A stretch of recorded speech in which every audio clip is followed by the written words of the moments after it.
नमस्कार प्यारे विद्यार्थियों। कक्षा 8 की गणित की कार्यपुस्तिका में आज हम इस वीडियो में हल करने वाले हैं कार्यपत्रक नंबर 103। इसके अंदर वो सीखेंगे दैनिक जीवन की समस्याओं को सरल समीकरण के रूप में प्रदर्शित कर पाना, यानी समीकरण किस तरह से हल करते हैं उसके बारे में इस वीडियो में सीखेंगे। अभी तक यदि आपने चैनल को सब्सक्राइब नहीं किया तो सब्सक्राइब करके घंटी वाला निशान जरूर दबा दें, क्योंकि आपको आने वाली जो बोर्ड परीक्षा और अर्धवार्षिक परीक्षा उसके मॉडल प्रश्न पत्र है वो इस हमारे अनिल क्लासेस चैनल पर मिलने वाले हैं। चलिए शुरू करते हैं। खंड ए में दिए गए कथनों का खंड बी में दिए गए उपयुक्त समीकरण से मिलान करना है। यहाँ पर आपको सारे ही खंड ये दिखाई दे रहे हैं। यहाँ अपन सबसे पहले इसको पढ़ेंगे। किसी संख्या के दोगुने और 10 का योग 20 हो। दोगुना किसी संख्या, मान लो कोई संख्या x है, उसका दोगुना हो गया 2x, और 10 का योग, योग मतलब 10 जोड़ने पर बराबर क्या आना चाहिए, 20 आना चाहिए। तो इस तरह का समीकरण आपको जहां दिख रहा है 2x + 10 = 20, उससे उसको मिलाना है। तो यहां पर देखिए 2x + 10 = 20 हो गए। ठीक है, तो ये x का 2 गुणे में 10 जोड़ने पर 20 आया है। इस तरह से लिखा हुआ है, तो आप ऐसे समीकरण के रूप में भी आसानी से लिख सकते हैं। चलिए अगला है, मैं एक संख्या हूं, मेरा 3 गुना 6 प्राप्त होता है। मैं एक संख्या हूं, माना कि मैं संख्या x हूं, मेरा 3 गुना यानी 3x = 6 प्राप्त होता है। तो ऐसा कहां लिखा है, देखिए 3x = 6, यहां पर इससे मिला देंगे। अगला है, p के 4 गुने में 6 घटाने पर 30 प्राप्त होता है। p का 4 गुना, p का 4 गुना मतलब 4p, ठीक है, उसमें से 6 घटाने पर 30 प्राप्त होता है, यानी 4p - 6 = 30। तो यहां देखिए 4p - 6 = 30। ठीक है, इस तरह से मिला दिया।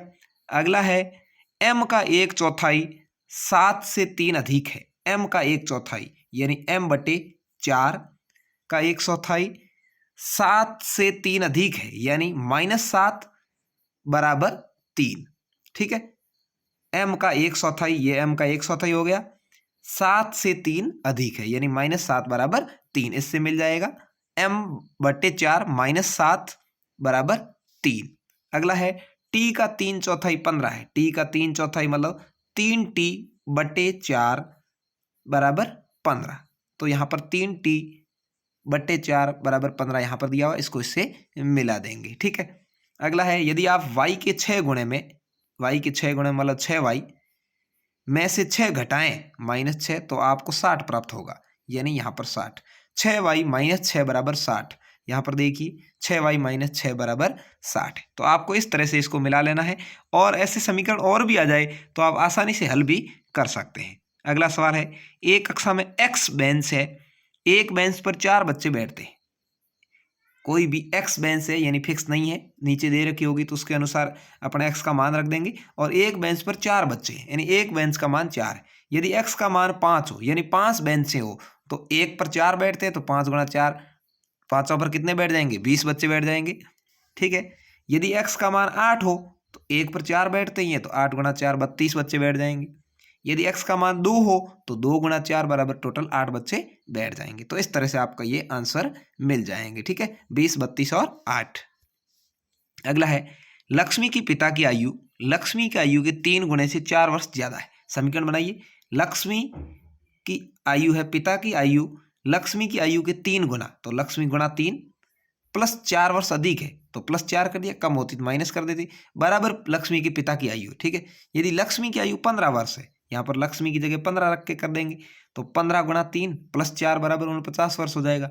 15 × 3 करिए, 15 × 3 45, और 4 जोड़ दिए, कितना हो गया, 49 वर्ष हो गया। ठीक है, तो इस तरह से आपको उसकी लक्ष्मी के पिता की आयु 49 वर्ष मिल जाएगी। अगला है, वह कौन सी संख्या है जिसका 6 से गुणा करने पर प्राप्त गुणनफल में से 5 घटाने पर 7 प्राप्त होता है। समीकरण क्या है, देखिए, वह कौन सी संख्या है, संख्या x मान लो, जिसका 6 से गुणा करने पर, तो 6x में से 5 घटाने पर -5 = 7 होना चाहिए। तो समीकरण बन गया 6x - 5 = 7। तो यहाँ पर अपने को x का मान ज्ञात करना है, तो लिखेंगे x = ये 7, और -5 इधर है, पक्षांतरण करेंगे तो हो जाएंगे +5, और ये 6 जो गुणा में है वो चले जाएंगे भाग में। तो यहाँ पर x बराबर क्या बन गया, 7 + 5/6, तो 7 और 5 को जोड़ दीजिए, 12/6, तो 6 का भाग 12 में देंगे तो क्या आ जाएगा, x का मान 2 आ जाएगा। तो तो इस तरह से आपको ये समीकरणों वाले सवाल है वो आसानी से आप हल कर सकते हैं। समीकरण को थोड़ा दिमाग में अच्छे से सेट करना है और हल करना है। उम्मीद है आपको अच्छे से समझ में आया होगा। अच्छे से समझ में आया, चैनल को सब्सक्राइब कर लिया होगा, बेल आइकन घंटी वाला निशान दबा दें, वीडियो को बच्चों तक शेयर जरूर करें जिससे आपके जो अन्य बच्चे साथी स्टूडेंट हैं वो भी सीख सकें। इसके अलावा आपके मॉडल प्रश्न पत्र है वो समय समय पर और अर्धवार्षिक परीक्षा के मॉडल प्रश्न पत्र बहुत जल्द ही सोमवार से ही आपको मिलने लग जाएंगे। धन्यवाद।